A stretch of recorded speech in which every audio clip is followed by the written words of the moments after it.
Gents, അപ്പം ഇന്ന് നമ്മളുടെ വീട്ടിൽ ഒരു ലോഡ് ഗസ്റ്റ് വന്നിട്ടുണ്ട്. അപ്പം നിങ്ങൾ ഈ കാണുന്നതാണ് എൻ്റെ അമ്മൂമ്മയുടെ നാത്തൂൻ, അതായത് എൻ്റെ അപ്പൂപ്പൻ്റെ പെങ്ങൾ. അത് കഴിഞ്ഞ് അപ്പച്ചി പോയതിന് ശേഷം എൻ്റെ മാമന്, നമുക്ക് കഴിഞ്ഞ ദിവസം കല്യാണം ഉണ്ടായിരുന്നല്ലോ അമ്മ വീട്ടിൽ, അപ്പോൾ അവർ വന്നിട്ടുണ്ടായിരുന്നു.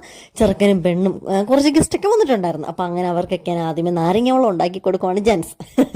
അത് കഴിഞ്ഞ് നേരെ അവർക്ക് ചോറ്, മീൻകറി, മന്തി, മോര്, അങ്ങനെ ഒരു കൂട്ടം ഐറ്റംസ് ഉണ്ടായിരുന്നു. അപ്പം ചെറുക്കനും പെണ്ണും ഇതാ ഫുഡൊക്കെ കഴിച്ചുകൊണ്ടിരിക്കുക. അത് കഴിഞ്ഞ് അവർ ഫുഡ് കഴിച്ച് നേരെ പിന്നെയും അമ്മൂമ്മേനെ കണ്ട് യാത്ര പറയാൻ വേണ്ടി വന്നപ്പോൾ ഇതാ നോക്കൂ, വിദൂരതയിൽ എൻ്റെ സ്വന്തം എൻ്റെ കൃഷ്ണ ഒളിച്ചു നിൽക്കുന്നു. അപ്പം ഞാൻ നമ്മൾ കാണാതെ ഒരു വീഡിയോ എടുത്തു. അതിൻ്റെ ശാപമാണെന്ന് തോന്നുന്നു വിചാരിച്ചു, എനിക്ക് തുമ്മൽ വന്നു, അല്ലാണ്ട് പൊടിമയുടെ തലയിൽ വീണിട്ടല്ല. അത് കഴിഞ്ഞ് ഞങ്ങൾ തിരിച്ചെല്ലാവരകത്ത് വന്നപ്പോഴത്തേക്ക് മാമിയും അമ്മയും കൂടെ കഴിഞ്ഞ ദിവസം കല്യാണം വീട്ടിൽ നടന്ന വിശേഷങ്ങൾ സംസാരിച്ചുകൊണ്ടിരിക്കുന്നു. അത് കേൾക്കാനായിട്ട് ആകാംക്ഷയോടെ ഡോൾബി ഇരിക്കുന്ന സീൻ നിങ്ങൾ ഒന്നും കൂടെ ബാക്ക് അടിച്ച് കണ്ടു നോക്കുക, കാരണം അതിപ്പോൾ സ്കിപ്പായി കഴിഞ്ഞ്. അപ്പോൾ ഞാൻ പിന്നെ ഫുഡൊക്കെ കഴിച്ചു. അപ്പോൾ അതായിരുന്നു നമ്മുടെ ഇന്നത്തെ വീഡിയോ. നിങ്ങൾക്ക് ഇഷ്ടപ്പെട്ടിട്ടുണ്ടെങ്കിൽ like, share, subscribe. Bye gents, love U.